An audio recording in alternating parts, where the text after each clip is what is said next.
To the king, the prince and the governor's gate, to the leaders who hold the scales of our fate. A century has passed since the diggers returned to the blocks of red soil that their sacrifice earned. From the soldier settlements, a legacy grew, feeding the nation, the globe and you. But the renewable push now tears at the seam of the social, the fiscal and the environmental dream. Our triple bottom line is fractured and torn as the heritage of generations is treated with scorn. To pave over paddocks for a grid and a wire is to quench the last spark of the rural fire. You bypass the Charter, both state and the UN, ignoring the rights of the women and men. To disregard people, their health and their land is a breach of the trust that a leader should stand.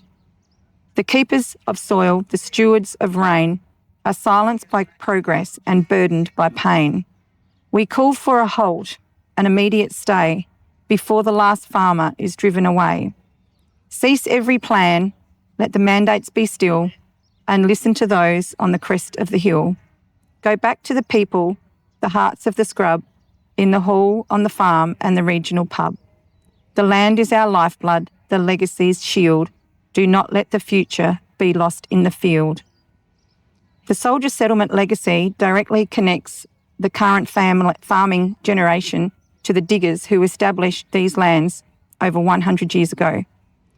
Our triple bottom line specifically highlights how the energy transition impacts the social, which is the community fabric, the economic, the farming viability, and environmental land health sectors. The human rights, Victorian Charter and responsibilities, and the UN Declaration of the Rights of Pheasants and Rural Workers emphasises that the current top-down approach ignores these protections. The call to action is a clear demand for an immediate cessation and a return to genuine community consultation.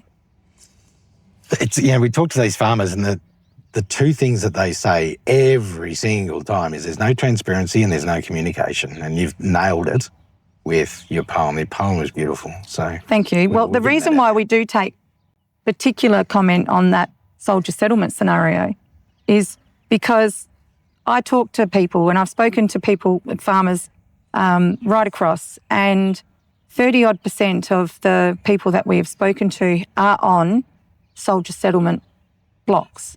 Now, 2025 was the actual centenary of when our soldier settlement blocks were given out.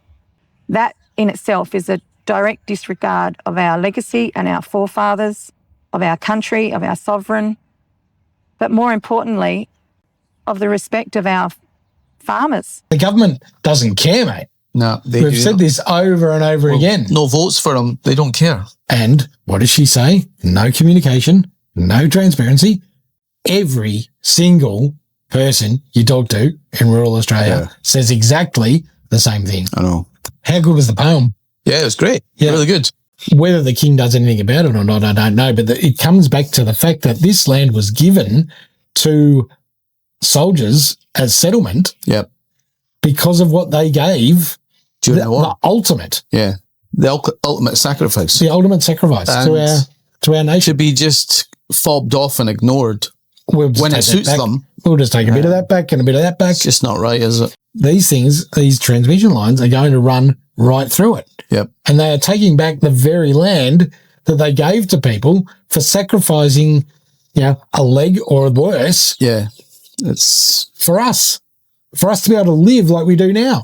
And the way the government thanks them, take it back. Yep. Steal the land back. Yep. Because no one gives a shit. Yep. And it's just heart-wrenching. Yeah.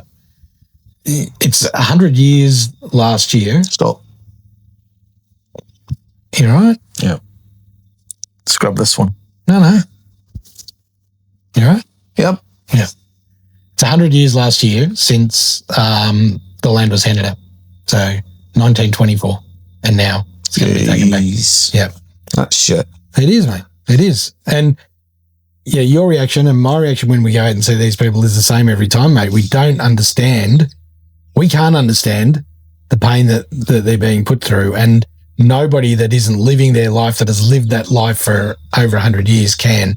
And what the government needs to understand is that they are destroying, not livelihoods, lives.